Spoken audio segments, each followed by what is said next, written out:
네, 안녕하세요. 퍼실 수학학원 수학 전임 강사 이주영입니다. 지금부터 겨울방학 예비 고3을 대상으로 하는, 그 중에서도 이과생을 대상으로 하는 확통 특강에 대한 간단한 오리엔테이션 영상 시작하겠습니다. 먼저 이과를 대상으로 한다고 했으니까 당연히 이번 겨울방학 때 미적분이랑 확통을 같이 공부하는 친구들이 되게 될 거예요. 사실 가장 중요한 건 이겁니다. 여러분이 내신을 주로 하든 수능을 주로 하든 간에 사실 가장 중요한 건 당연히 미적분이에요. 압도적으로 중요할 거야. 대부분이 수능을 볼 때는 확통이 아니라 미적분을 아마 선택하겠죠? 특별한 이유가 없어서는. 이번 중간고사, 1학기 중간고사에서도 당연히 이제 비중 있게 대비를 해야 될 거고, 그리고 더 내용도 좀 어렵고 해야 할 부분도 많을 거야. 자, 그래서 그러니까 이 OT, 그러니까 이 수업을 겨울방학 수업을 어떻게 하느냐를 설명하기 전에 이번 겨울방학 때 여러분은 미적분과 확통을 약 7대3 비율로 공부하시면 더 좋을 것 같아요. 이 정도로 감안하고 이번 겨울방학 플랜을 짜시면 좋을 것 같아요. 자, 그래서 선생님이 이번 강의도 당연히 이제 미적분이 공부가 주가 되어야 하니까 확통은 사실 이제 상대적으로 조금 덜 공부량을 조금 조절해서 하는 게 좋겠죠. 근데 그렇다고 해서 너무 대충 공부한다든가 그럴 수는 없는 부분이니까, 즉 아주 효율성 있게 가성비 있게 공부할 수 있도록 선생님이 도와주도록 할 거야. 그러니까 무슨 얘기냐면 되게 다양한 유형을 풀어보자라는 느낌보다는 전체적으로 양이 적지도 않습니다, 확통이. 그래서 전체적으로 개념 위주의 강의가 될 것이다. 그래서 대표 유형 위주의 문제풀이. 대표 유형이라고 한다면 수능으로 비교했을 때 이제 2점짜리라든가 조금 수월한 3점짜리 정도? 좀 어려운 4점짜리 이런 것까지 다루기에는 하고 싶은 마음 굴뚝 같지만, 그런 걸 하기 위해서 우리가 쏟아야 되는 노고가 너무 많다. 하지만 겨울방학 기간은 한정이 되어 있고, 앞서 말했듯 가성비 있게 대비를 좀 하셔야 된다. 그래요. 자, 그래서 더 구체적으로 얘기해주자면은 이제 보시면 알겠지만 교재는 마플 교과서 확통으로 진행이 될 거고요. 이 교재가 이제 어떻게 구성이 되느냐면 이제 앞서 얘기했던 대표 유형도 있고, 거기다가 플러스 이제 과제가 이런 식으로 나갈 거야. 베이직 문제들이 있을 거고, 그 다음에 노멀 문제들이 있을 거고, 그 다음 마지막으로 터프 문제, 이런 식으로 난이도가 이제 주어지게 될 텐데, 아마 이제 지금 선생님이 언급했던 문제 난이도는 딱 여기까지가 되지 않을까 싶어요. 간혹 노멀 중에서도 되게 좀 깊은 내용을 다루는 부분들이 있는데, 그런 것도 좀 살을 발라내고 최대한 대표 유형 중심으로 하는 이제 그 정도 난이도로 수업을 진행하게 될 것이다. 터프 같은 경우에는 뭘 하면 좋죠?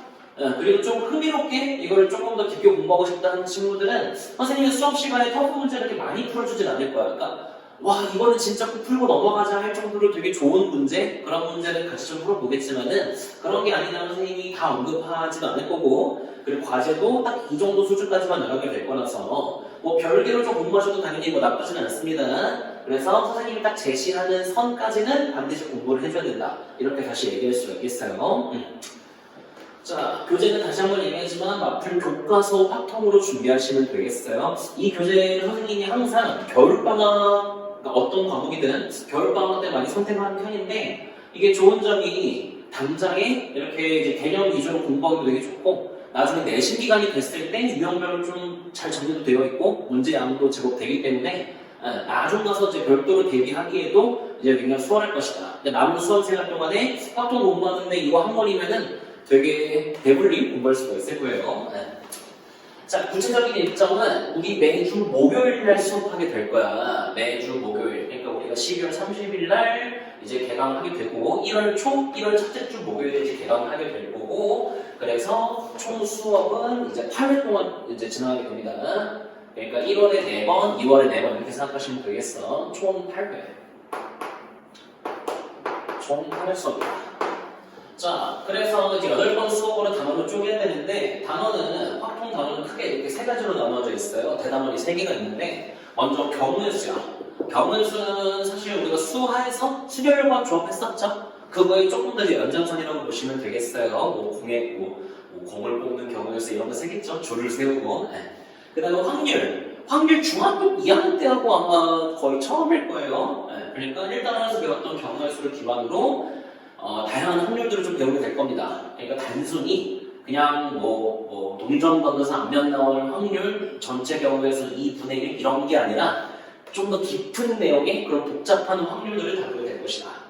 그리고 이제 가장 이질감이 든 게 바로 통계 파트가 될 텐데 대다수의 학생들이 통계 단원을 언제 마지막으로 공부했을 거냐면 중1 마지막 2학기 때인가 그때 배웠을 거예요. 그때 기대값, 중앙값, 뭐 도수, 분포표 이런 거 배웠을 것 같은데 그때 이후로 처음이지? 그러니까 통계는 말 그대로 자료를 수집하고 정리하는 그런 행위가 되겠는데 여기서도 이제 좀 차원이 다른 중학교 때 배웠던 거랑 차원이 다른 그런 깊은 내용을 배우게 될 거야. 자, 그래서 총 8회 수업이니까요. 이렇게 하겠습니다. 경우의 수는 총 3회로 진행을 할 거고요.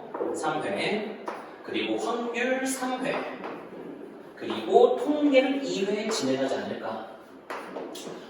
통계가 그러면은 좀 덜 중요한가요? 뭐 그런 건 아닙니다. 통계가 더 쉽고 그런 건 아닌데, 근데 결국에 단원이 유기적으로 연결되어 있다 보니까 무슨 얘기냐면 경우의 수를 제대로 알아야만 확률을 제대로 공부할 수 있을 거고, 그리고 확률을 제대로 알아야만 그걸 기반으로 또 통계로 공부할 수가 있는 거기 때문에 사실 경우의 수랑 확률만 선생님이 제시하는 대로 제대로 이제 공부를 좀 하시면 통계의 전반적인 내용을 학습하는 데 있어서 크게 어려움은 없을 것이다.